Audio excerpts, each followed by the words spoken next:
اور رکھا 10 دسمبر سن 2005 سالانہ اجتماع کراچی میں مولانا محمد احمد صاحب بیان فرما رہے ہیں. تیار کردہ علمی کیسٹ گھر، فون نمبر 63700813.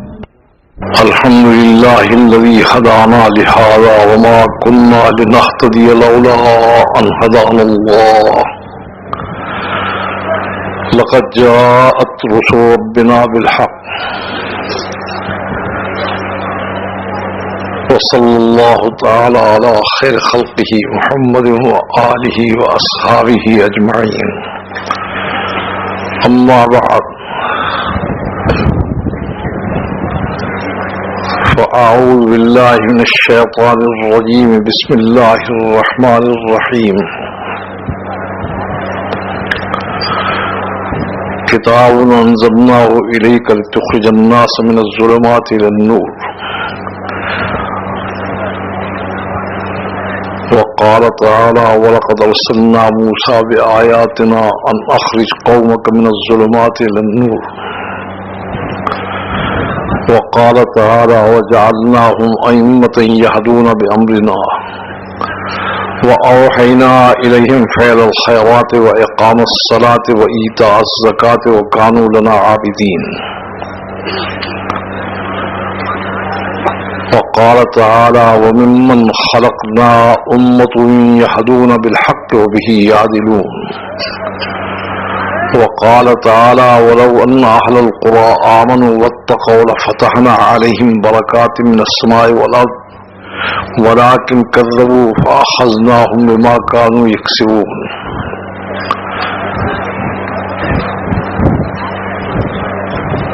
میرے بزرگوں اور دوستوں،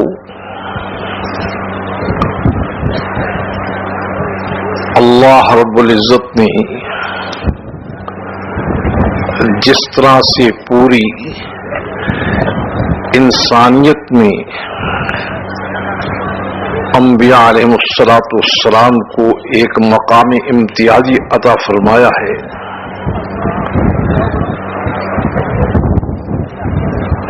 اسی طرح سے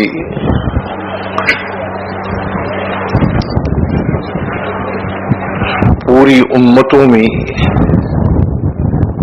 اس امت کو وہ منصب اور مقام عطا فرمایا ہے جو باقی امتوں سے اور انسانیت سے اس امت کو ممتاز کرتا ہے.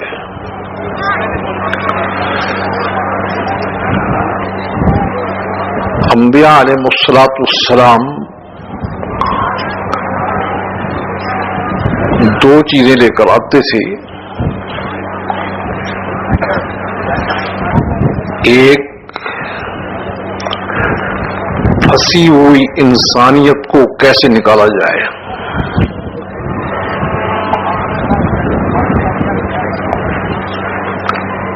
جو انسانیت پھنسی ہوئی ہے اور مصائب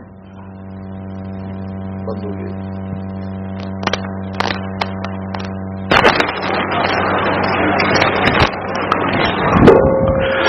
اور مصائب اور مسائل میں گھری ہوئی ہے. اس دنیا کے اندر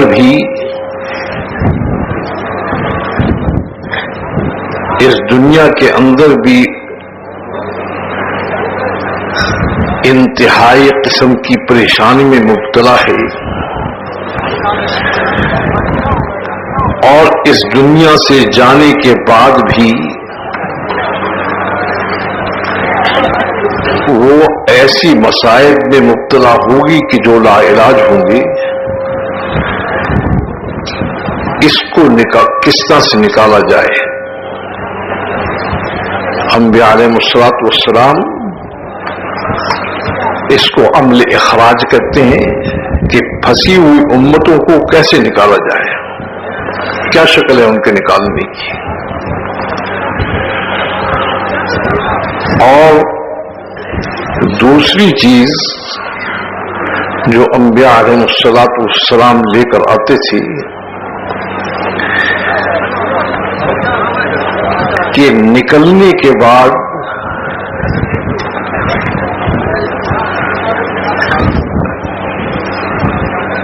مشکلات اور مصائب سے نکلنے کے بعد یہ انسانیت، یہ امتیں، یہ اقوام کیسے بلندی پر، کامیابی پر اور ہر قسم کی عافیت اور اطمینان کے راستے پر پڑ جائیں۔ یہ دو چیزیں انبیاء علیہ الصلوۃ والسلام کے پاس ہوتی تھیں، ایک پہلے ان کو نکالنا ہے، نکالنے کے بعد ان کو ترقی اور بلندی کے راستے پر ڈالنا ہے۔ نکالنے کے لیے جو محنت ان کو دی گئی ہے اس کا نام دعوت و تبلیغ ہے۔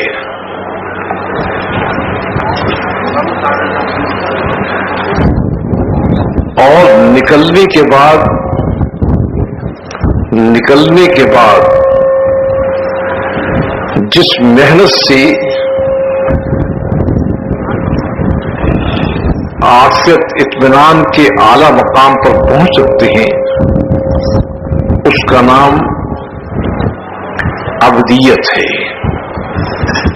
یہ دو چیزیں انبیاء علیہ الصلوۃ والسلام کے ساتھ ہوتی تھی۔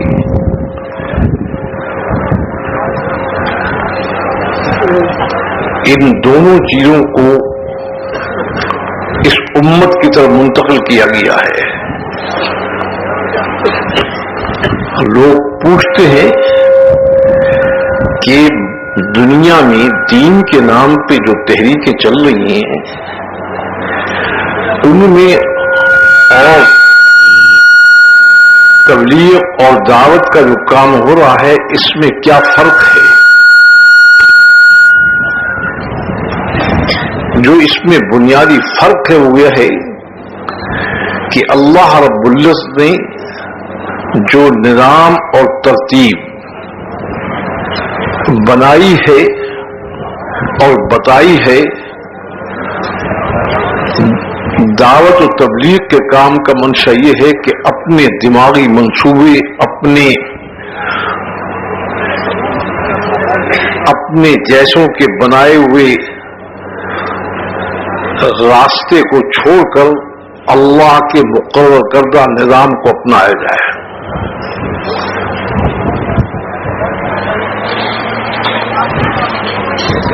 یہ نہیں ہے کہ جس کے دماغ میں جو آیا اس نے شروع کر دیا۔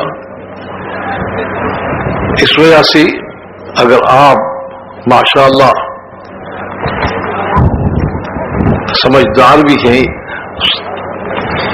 واقف کار بھی ہیں، تھوڑا سا اگر غور کریں گے تو آپ کو یہ نظر آئے گا کہ ہم مسائل اور مشکلات میں سب سے پوچھنے کو تیار ہیں سوائے اللہ کے۔ اس وقت کا جو مرض ہے وہ کیا ہے کہ ہم پھنس گئے، ہم نکلے کیسے؟ اللہ سے کوئی پوچھنے کو تیار نہیں ہے، ہر ایک سے پوچھنے کو تیار ہے۔ غیر مسلموں کے سامنے پیشانی رگڑتے ہیں، جا کر ان کے سامنے ہاتھ جوڑتے ہیں، ان کے طریقوں کو اختیار کر کے نکلنا چاہتے ہیں، مگر نکلے کیسے؟ وہ تو سب پھنسنے کے طریقے ہیں، نکلنے کے طریقے تھوڑی ہیں۔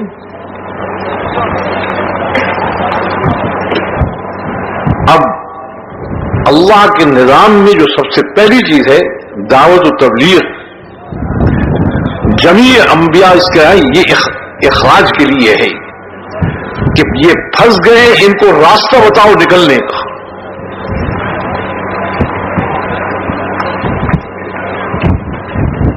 اب انبیاء علیہ الصلوۃ والسلام آ کر بتاتے ہیں کہ تو پھنسا اس وجہ سے ہے، نکلے گا اس طرح سے ہے۔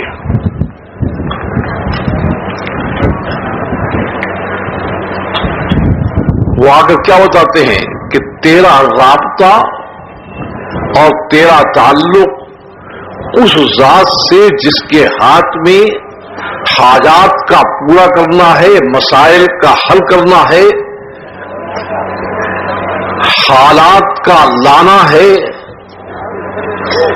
بگڑے ہوئے حالات کو بنانا ہے، تیرا اس سے رابطہ نہیں رہا ہے. جب تک اس سے رابطہ نہیں ہوگا تو اس مصیبت سے نہیں نکل سکتا. اور تیری زندگی یہ محدود زندگی نہیں ہے جس میں تو جس عالم میں آیا ہوا ہے. تیری اصل زندگی اس عالم اس عالم سے جانے کے بعد شروع ہونے والی ہے. اگر وہاں پھنس گیا تو ایسا پھنسے گا کہ پھر کوئی رستہ تیرے نکلنے کا نہیں ہے.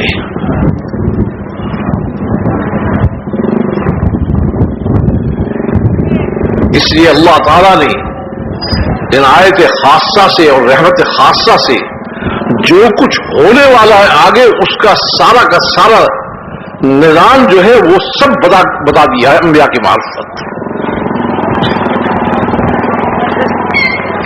ایک تو جب آئے گا نہیں، جو کچھ آنے والا ہے اس کو بالکل وضاحت سے بتا دیا.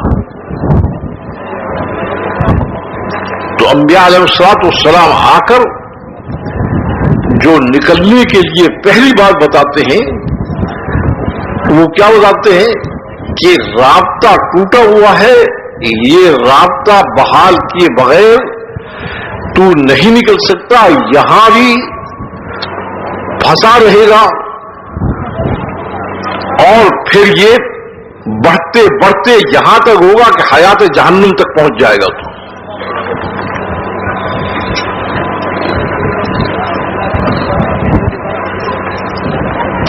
اب انبیاء علیہ الصلوۃ والسلام کے اس کہنے پر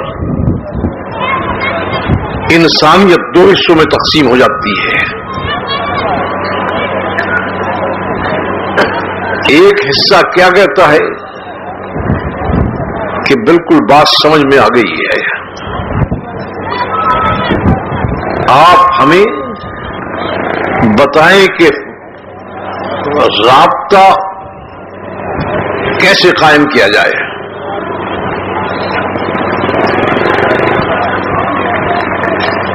دوسری جماعت ہوتی ہے وہ کیا کہتی ہے کہ ہمیں تمہاری بات سمجھ میں نہیں آتی، تمہاری بات رواج کے بھی خلاف ہے، آباء و اجداد کے طریقوں کے بھی خلاف ہے،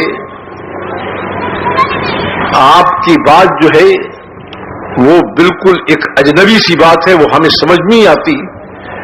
لہذا ہم جس چیز میں پھنسے ہوئے ہیں یہ تو مانتے ہیں وہ کہ ہم پھنسے ہوئے ہیں، جس چیز میں پھنسے ہوئے ہیں اس کا علاج ہم کریں گے. کس طرح سے کریں گے؟ دنیا کے اندر اسباب و وسائل بہت ہیں، ان اسباب و وسائل کو زیادہ سے زیادہ پیدا کریں گے، ان کے ذریعے سے اپنے مسائل کو پورا کریں گے، اپنے حاجات کو پورا کریں گے، اپنی پریشانی کو دور کریں گے. بھئی یہاں آ کر اللہ رب العزت انعام کی شکل میں سزا دیتے ہیں. اس میں انسان اور بھی پھنس جاتا ہے. کہتے ہیں جس وقت وہ اس راستے کو اختیار کرتے ہیں ہماری طرف عنابت اور رجوع کے بجائے وہ اس راستے کو اختیار کرتے ہیں تو ہم فلما رسوا ما ذکروا به فتحنا علیہم ابواب کل شیء، تو ہم ان پر اسباب و وسائل کے دروازے بند نہیں کرتے بلکہ ہم اب اسباب و وسائل کے دروازے کھول کر کہتے ہیں کہ لے یہ سب لے اور بنا اپنی زندگی کیسے بناتا ہے.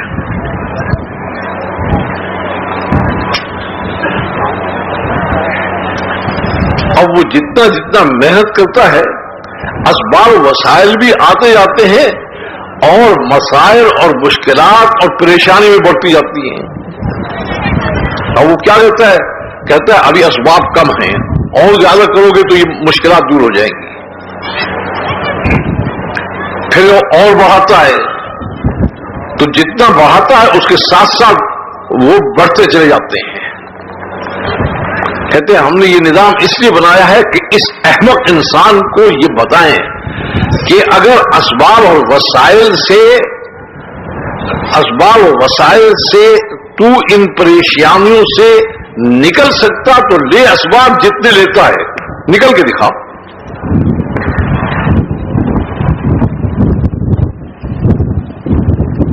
یہ کہیں اور سمجھ میں آئے یا نہ آئے، ہمارے دور میں یہ بات بڑی آسانی سمجھ میں آتی ہے. میرا جب امریکہ میں سفر ہوا پہلی دفعہ 1978 میں، تو میرے ذہن میں یہ بات تھی کہ یہ پاکستان والے روتے ہیں کہ ہمارے پاس اسباب وسائل کی کمی ہے، یہ ہے، تو وہاں تو لوگ بڑے اطمینان سے زندگی گزار رہے ہوں گے. تو وہاں جا کر دیکھا کہ ان کمبختوں کو بیٹھ کر کھانا بھی نصیب نہیں ہے. اور اس کی وجہ کیا ہے کہ جو چیز اندر موجود ہے اس کے لیے وہ سمجھتے ہیں کہ اسباب وسائل کریں گے. اب وہ ان کو حاصل کرتے ہیں، جب نہیں ہوتی تو اور زور لگاتے ہیں. وہ اس میں جیسے دلدل میں انسان زور لگائے تو اور نیچے جاتا ہے، وہ اور اس طرح سے پھنستے ہیں. اور جب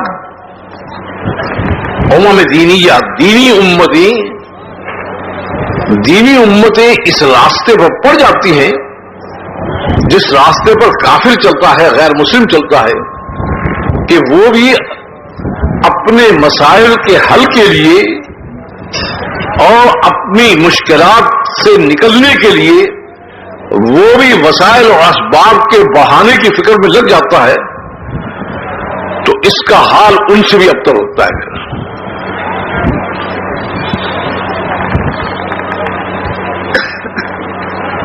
انبیاء علیہ الصلوۃ والسلام آ کر یہ بتاتے ہیں کہ راستہ یہ نہیں ہے، اس لیے کہ مارنا زندہ کرنا جس کے اختیار میں ہے،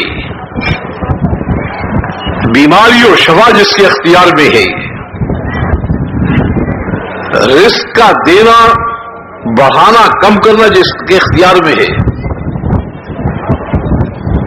وہ صرف ایک ذات ہے. تو بھاگتا کس کے ہے؟ اتنوں کے پاس ہے. تو مسئلہ جو ہے تیرا حل نہیں ہو سکتا جب تک کہ تیرا رابطہ اس ذات سے قائم نہ ہو. یہ راستہ نہیں ہے جو تو نے اختیار کیا ہے.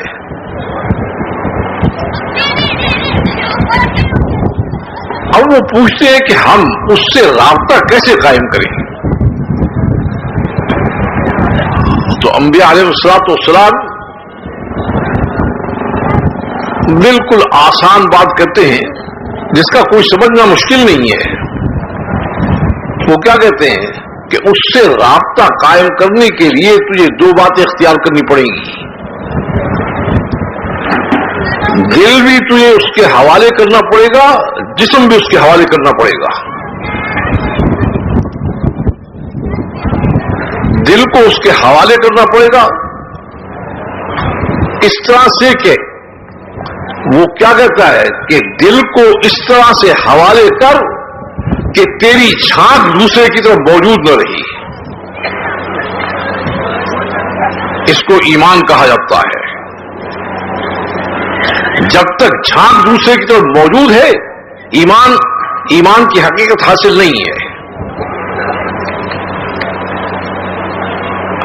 اب یہ سمجھانے کے لیے کہ جھانک موجود ہے یا نہیں، اللہ رب العزت نے اس میں امام بنایا ہے سیدنا ابراہیم علیہ السلام کو. سیدنا ابراہیم علیہ السلام پر وہ سارے حالات جو انسان کے اوپر وارد ہوتے ہیں وہ سارے حالات آئے، اور اس میں انہوں نے جو راستہ اختیار کیا ہے اس راستے کو اسلام کہا جاتا ہے. سب سے پہلے جو حالت آئی سیدنا ابراہیم علیہ السلام پر وہ حالت یہ آئی کہ حکومت وقت نے اعلان کرا دیا کہ اس شخص نے چونکہ حکومت کے نظام کی مخالفت کی ہے اور یہ کیا کہتا ہے کہ میرا رب صرف ایک ہے، یہ ایسے رب کو مانتا ہے جس کو پوری پبلک نہیں جانتی اور کوئی اس کو پہچانتا نہیں. یہ کہتا ہے میرا ربی اللہ، یہ ایک رب کو مانتا ہے. لہذا اس کو یہ سمجھانے کے لیے کہ تیرا راستہ صحیح نہیں ہے، تو جس رب کو مانتا ہے اس رب سے کچھ نہیں تجھے ملے گا، ہمارے ماننے سے ملے گا. جیسے کہ آج کہتے ہیں وہ جو حکومت چاہتی ہے وہ ہوتا ہے. تو سیدنا ابراہیم علیہ السلام کے لیے جو سب پہلا امتحان تھا وہ ابتلا ابراہیم ربہ بکلمات، پہلا امتحان کیا تھا جس کو آپ سب سے پہلا انسانی مسئلہ سمجھتے ہیں کہ سب سے پہلے مسئلہ پیٹ کا ہے. اس نے یہ اعلان کرا دیا اپنی حکومت میں کہ ان کو کوئی کھانے پینے کی چیز نہ دی جائے. خود بخود جب کھانے پینے کو نہیں ملے گا وہ نہیں ہوگا، خود بخود جو ہے مزاج جو ہے ٹھکانے پہ آ جائے گا.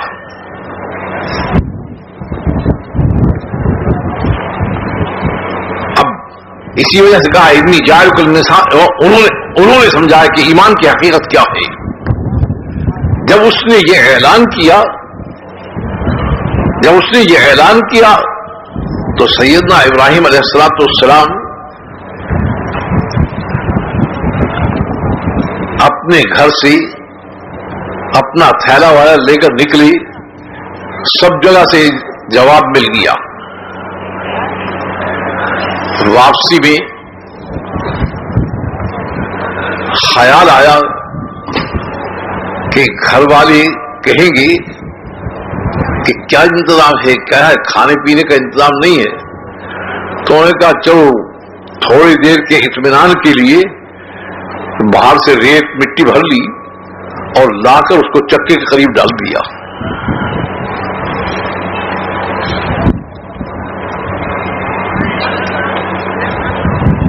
اب آپ کی گھر والی اٹھی، اس نے دیکھا کہ اس قسم کی عجیب گندم اس کے اندر موجود ہے جو ملک میں نہیں ملتی. پیس کر اٹھایا. سیدنا ابراہیم علیہ السلام لیٹ گئے تھے، تھک گئے تھے، جگایا، کہا کھانا کھا لیجیے. تو پوچھا کہ کہاں سے؟ کہنے لگے وہ جو غلہ تم لائے تھے وہ تو ایسا تو کبھی دیکھا نہیں ہم نے.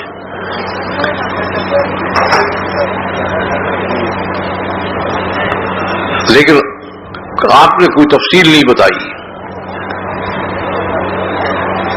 اب یہ پہلا امتحان تھا جس کو انسان کہتا ہے مسئلہ پہلا پیٹ کا ہے. پیٹ کا مسئلہ اس کے لیے ہے جس کا اوپر سے رابطہ نہیں ہے. جس کا اوپر سے رابطہ ہے اس کو تو یہاں تک سمجھا دیا گیا ہے اور یہ ہونے والا ہے اور ہو بھی چکا ہے. بتا دیا ہے کہ آخری زمانے میں کھانا نہیں ملے گا، صرف تسبیح پڑھنے سے پیٹ بھر جائے گا. اور اگر آپ کے سمجھ میں نہیں آ رہا تو یہ فرشتوں کی اتنی بڑی مخلوق اور اتنی عظیم مخلوق اس کی غذائی تصویر ہے.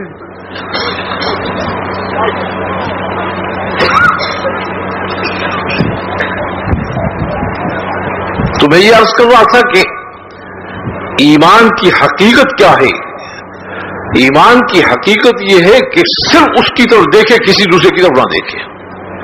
دوسرے کی طرف جھانکے گا تو گیا بس. اب یہ مسئلہ تو حل ہو گیا, حکومت نے دیکھا اس سے قابو نہیں آیا ہے کہ مسئلہ تو روٹی پانی بند کرنے سے کچھ بنا نہیں ہے. اس پر پھر انہوں نے وہ اگلا منصوبہ بنایا کہ پورا حوض 60 ہاتھ کا تیار کرایا, اینٹ بھری, آگ بھڑکائی, اور اس کے بعد سیدنا ابراہیم علیہ السلام کو لے جا kar اس کے سامنے کھڑا کیا. لادا نہیں, اس میں دور سے کھڑا کیا, اور باپ کو, والد کو, اور جو تعلق والے ہیں ان کو بھیجا کہ اس کو سمجھاؤ کہ حکومت سے مخالفت کرنا جو ہے وہ خطرناک ہے, اور یہ آگ ہے, اس میں تم ڈالے جاؤ گے. اب وہ سارے سمجھا رہے ہیں, کہہ رہے ہیں, اور یہ جواب بھی کیا کہہ رہے ہیں, کہتے ہیں جس کے ہاتھ میں ہے وہ میرے ساتھ ہے, ان کے ہاتھ میں کچھ ہے نہیں. جس کے ہاتھ میں ہے وہ میرے ساتھ ہے. حضور اکرم صلی اللہ علیہ وسلم فرماتے ہیں کہ یہاں تک کا مسئلہ نہیں, آگے مسئلہ یہ ہوا کہ اوپر فرشتے اجازت لے کر آ گئے.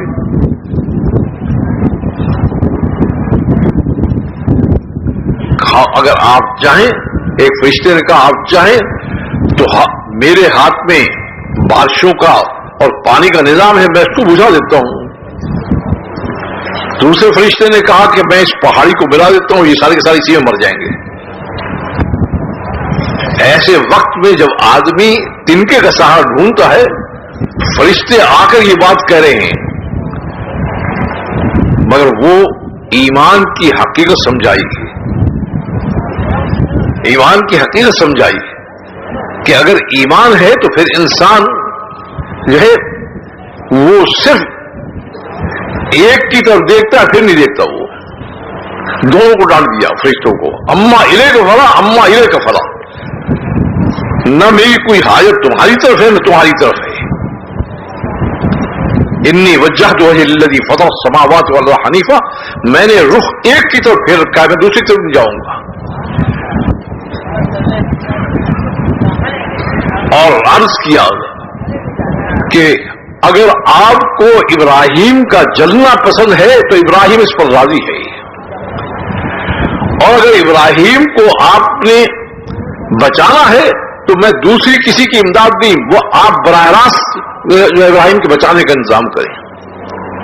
اب ایک شکل یہ بھی تھی, ایک شکل یہ بھی تھی کہ ابراہیم علیہ السلام کو وہاں سے اٹھوا لیتے یا کچھ لیتے, نہیں, ان کے سامنے آگ میں جانے دیا, اور آگ کو قلنا یا نار کونی بردم و سلاما. اب اس میں سمجھا دیا کہ جب انسان ایک ذات سے رابطہ رکھے ہوئے ہے تو جو چیز نقصان دینے والی ہے وہ بھی اس کے حق میں خیر بن سکتی ہے.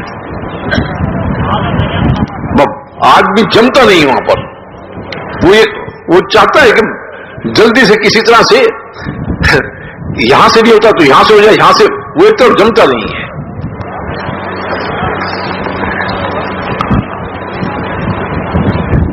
اب یہی شکلیں حضرات صحابہ کرام کے دور میں جب پیش آئیں تو یہ بتایا گیا کہ یہ صرف ابراہیم علیہ السلام کے ساتھ نہیں, خاص طرح جو بھی ان کی ترتیب پر آ جائے گا اس کے ساتھ ہم معاملہ یہی کریں گے. سب سے پہلا معاملہ جو آیا وہ بدر کا آیا, اور بدر میں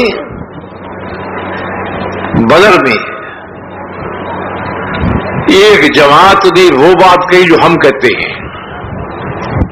وہ حضور صلی اللہ علیہ وسلم سے یہ بات کہہ رہے تھے کہ حضور, مقابلہ اور جنگ جو ہوتی ہے وہ تلوار اور ہتھیار سے ہوتی ہے.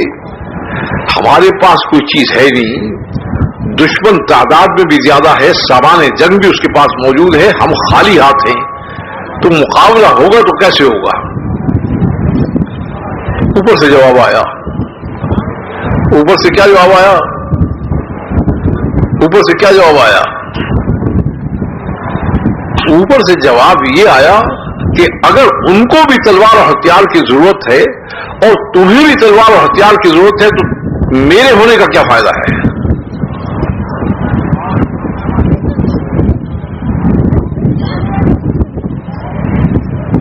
اب اس جنگ میں یہ بات صورت پیش آئی. اس کے بعد غزوہ احزاب, جس کو غزوہ خندق کہتے ہیں, اس میں کیا صورت پیش آئی کہ اندر سے سازش کر رہے ہیں یہود, اور باہر سے پورا عرب متحد ہو کر آیا ہوا ہے, اور بیچ میں مسلمان پھنسے ہوئے ہیں.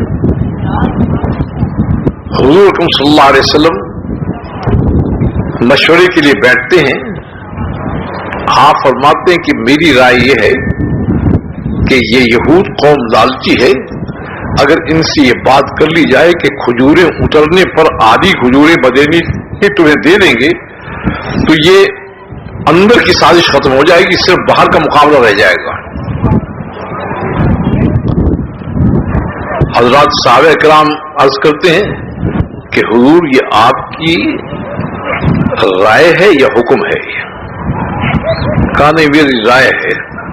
فرمایا آپ فرما رہے مدینے کی آدھی کھجوریں, ایک کھجور کے آدھے پر بھی سمجھوتے پر تیار ہو تو ہم اس کے لیے تیار نہیں ہیں. آپ نے کہا کہ حالات اتنے بگڑے ہوئے ہیں, اب یہ جواب کیا دیتے ہیں؟ قرآن کریم میں ہے وَلَمَّا رَأَى الْمُؤْمِنُونَ الْأَحْزَابَ قَالُوا هَذَا مَا وَعَدَ اللَّهُ وَرَسُولُهُ وَصَدَقَ اللَّهُ رَسُولُهُ وَمَا زَادَهُمْ إِلَّا إِيمَانًا وَتَسْلِيمًا. کہ بالکل ایک بات سب کرے کہ ہمارا معاملہ اللہ اور رسول سے, اور اللہ رسول نے جو کچھ فرمایا ہے وہ بالکل سچ فرمایا ہے. حالات کیسے ہیں کیسے ہم نہیں جانتے, ہم نے تو اپنے آپ کو اللہ کے حوالے کر دیا ہے, اور صرف ہمارا یقین اور ایمان ہے کہ اس کے ہاتھ میں سب چیز ہے. تو اللہ رب العزت نے اس جنگ میں آپس میں, یعنی مسلمان اور کافروں کی جنگ نہیں ہوئی, اس جنگ میں براہ راست اللہ نے کارروائی کی ہے اور دشمن کی طاقت کو اپنی کارروائی سے ختم کیا ہے.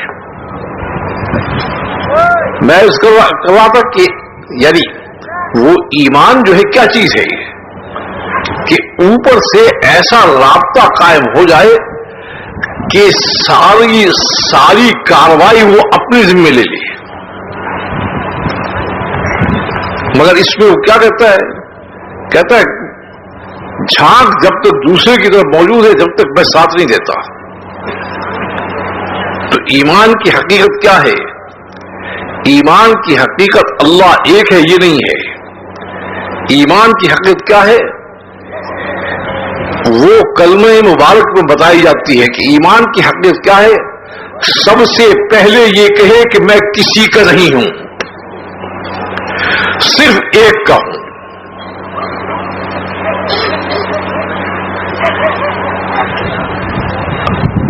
کلمہ توحید کہتے ہیں.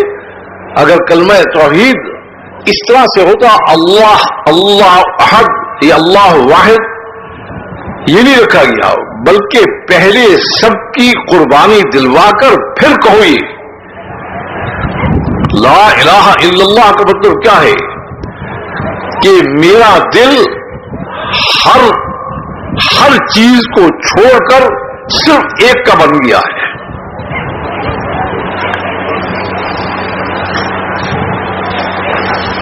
اب وہ کہتے ہیں حاسب الناس ان یترکوا ان یقولوا آمنا وهم لا یفتنون. کیا لوگوں کا کیا خیال ہے کہ وہ کہیں کہ ہم ایمان والے ہیں تو ہم ان کے ایمان کو تسلیم کر لیں گے؟ نہیں, ہم دیکھتے ہیں کہ واقعی یہ ہمارا ہو گیا ہے کہ نہیں. واقعتاً ہمارا ہے یا نہیں. اب اس کے لیے اس نے رکھی ہے کسوٹی. جیسے سنار کے پاس کسوٹی ہوتی ہے کہ وہ رگڑ کر دیکھتا ہے کہ کھوٹا ہے کہ کھڑا ہے, اللہ نے بھی کسوٹی رکھی ہے, اور اس کسوٹی کا نام ہے ہجرت. کہا جیسے ہی گھر سے نکلنے کا اللہ کے لیے نام آئے گا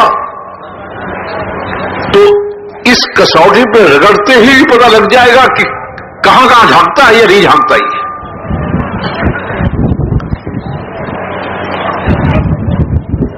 کبھی کہے گا کہ میرے بیوی بچے ہیں, کبھی کہے گا دکان ہے, کبھی کچھ کہے گا. وہ جھانک کا پتہ لگ جائے گا کہ جھانک ہے یہ موجود ہے یا نہیں ہے. تو اس کے لیے کسوٹی کے آدمی کیسے پرکھا جائے؟ اللہ نے اس کے لیے کسوٹی ہجرت رکھی ہے کہ جیسے ہی اس پر رگڑے گا فوراً پتہ لگ جائے گا. اس نے رعایت کر دی ہے اللہ رب العزت نے کہ اگر اس پر رگڑنے کے بعد اس کی توجہ کسی کی طرف ہوتی ہے لیکن یہ اس کو عبور کر جاتا ہے تو تب بھی ہم اس کو سمجھ لیں گے کہ یہ ہمارا ہی ہے.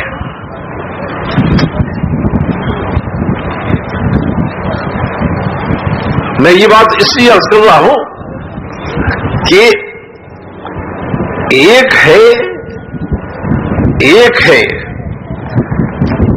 اخراج.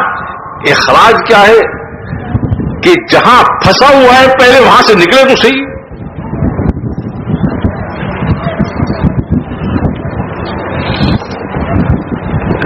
جس جگہ یہ پھنسا ہوا ہے وہاں سے پہلے نکلے. تو اس لیے انبیاء علیہ الصلوۃ والسلام سب سے پہلے اس کو نکالنے کے لیے محنت کرتے ہیں.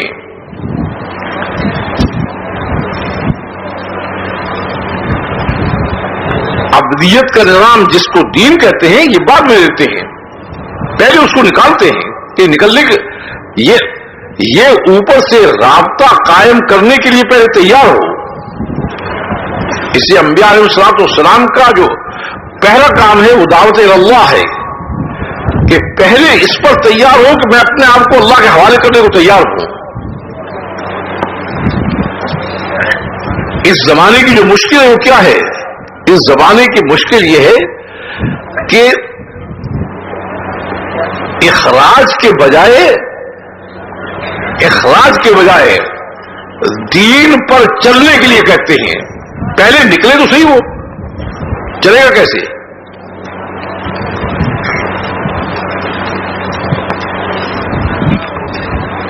ایک عالم میرے پاس آئے, وہ کہنے لگے کہ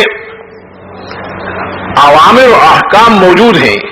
میں نے کہا بالکل صحیح بات ہے,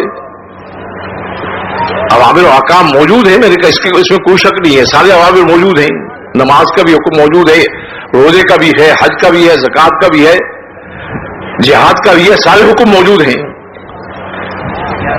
مگر ان احکام پر عمل کرنے کے لیے جس طرح سے ایمان شرط ہے کہ پہلے ایمان ہو پھر یہ احکام لاگو ہوتے ہیں,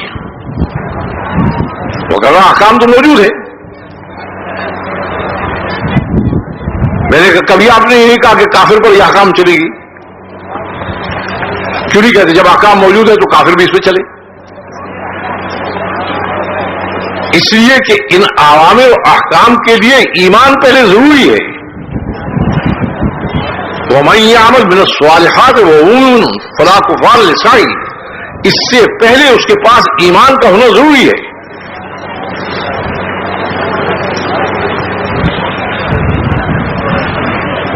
تو جیسے ایمان کا ہونا ضروری ہے اسی طرح سے ان عوامر میں بعض عوامر وہ ہیں جس میں قوت کا ہونا ضروری ہے, طاقت کا ہونا ضروری ہے. بعض عوامر وہ ہیں جن میں طاقت کی ضرورت نہیں ہے پہلے ان عوامل پر لایا جائے گا جس میں طاقت کی ضرورت نہیں ہے، وہ نماز روزہ وغیرہ ہے۔ ان عوامل کی جب امتیں پابندی کر لیتی ہیں پھر وہ عوامل آتے ہیں جس میں طاقت کی ضرورت ہے، جس میں حکومت کی ضرورت ہے۔ ہماری کھوپڑی الٹی فٹ ہوئی ہوئی ہے، ہم ان عوامل کو پہلے لانا چاہتے ہیں جو سب سے آخر میں آتے ہیں۔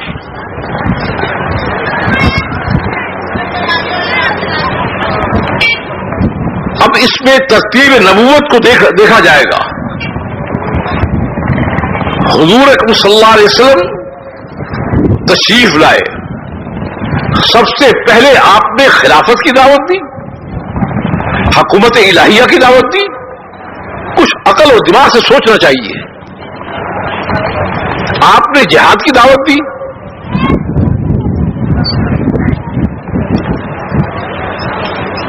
سب سے پہلی چیز جو آپ نے اختیار کی وہ دعوت ایمان ہے، اور اس کی وجہ کیا ہے کہ وہ ساری چیزیں جس کو کرنا چاہتے ہیں اس میں اس طاقت کا ساتھ ہونا ضروری ہے، اس طاقت کا ساتھ ہونا ضروری ہے جس طاقت پر کوئی شخص نہ ضرب لگا سکتا ہے، نہ شکست دے سکتا ہے، نہ اس کے اوپر ہاتھ بڑھا سکتا ہے، اس طاقت کا ہونا ضروری ہے۔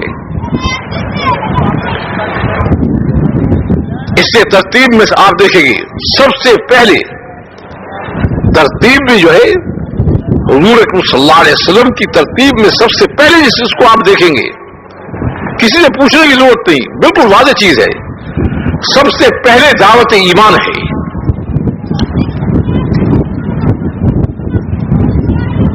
اب یہ دعوت ایمان جو ہے یہ انبیاء علیہ السلام نے جس طرح کافروں کو دی ہے، یہ دعوت ایمان اپنے زمانے کی مسلمان امتوں کو بھی دی ہے۔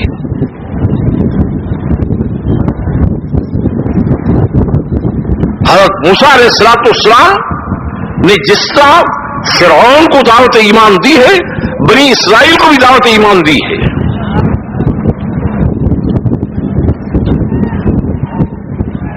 یہ نہیں ہے کہ دعوت ایمان جو ہے کافر کے لیے ہوتی ہے، کافر کو دعوت ایمان ہوتی ہے کہ کفر سے ایمان کو قبول کر، ایمان والی زندگی پڑھاؤ۔ مسلمان کو سے مطالبہ جو کرتے ہیں انبیاء علیہ السلام، وہ کیا کہتے ہیں کہ ایمان کے باوجود تو نے کافروں کی زندگی اختیار کر کے اس سے توبہ کر اور اللہ سے رابطہ پیدا کر۔ تو دونوں کو آپ نے دعوت دی۔ بنی اسرائیل نے آپ کی دعوت کو قبول کر لیا،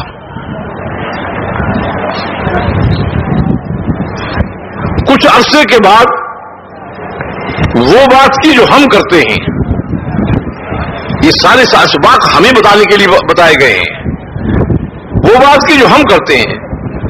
حضرت موسیٰ علیہ السلام سے عرض کیا کہ اللہ سے آپ کیوں نہیں عرض کرتے کہ وہ کمبخت تو نہ اللہ کو مانتا ہے، نہ تعلیمات کو مانتا ہے، نہ رسول کو مانتا ہے، نہ دین کو مانتا ہے، ہم سب کو تو مانتے ہیں۔ تو موسیٰ علیہ السلام نے جواب نہیں دیا، اوپر سے جواب آیا، اور جواب سے کیا آیا؟ کہا وہ مجھے مانتا نہیں اس لیے میری نہیں مانتا، تم مجھے مان کر میری نہیں مانتے۔ میں نے کہا پھر ہم کیا کریں؟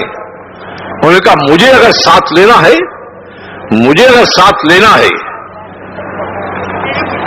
تو اس کے لیے راستہ صرف ایک ہے، اور وہ کیا ہے کہ سر سے پاؤں تک اپنے آپ کو اس طرح سے حوالے کرو کہ نہ رواج کا دخل رہے، نہ مزاج کا دخل رہے، نہ خواہش کا دخل رہے، نہ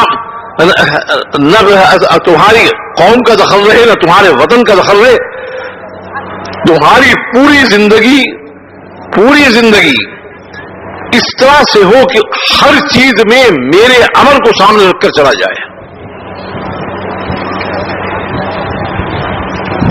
ان کو یہ بات سمجھ میں آ گئی، ہمیں نہیں سمجھ میں آتی، ان کو سمجھ میں آ گئی تھی.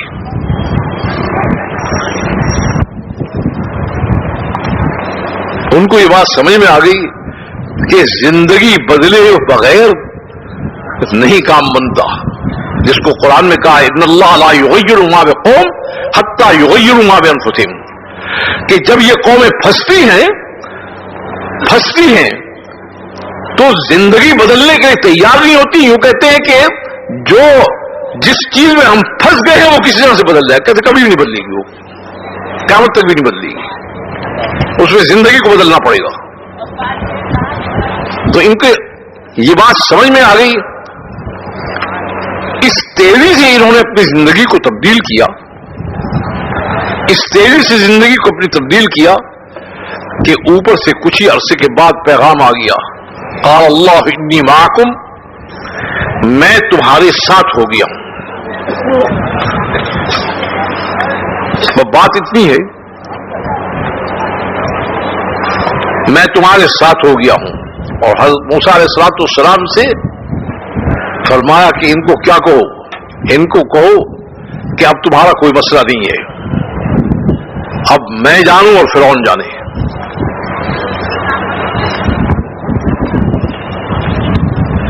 اس میں عرض کرتا جاتا ہوں کہ جو ہمیں دقت پیش آ رہی ہے وہ کیا ہے.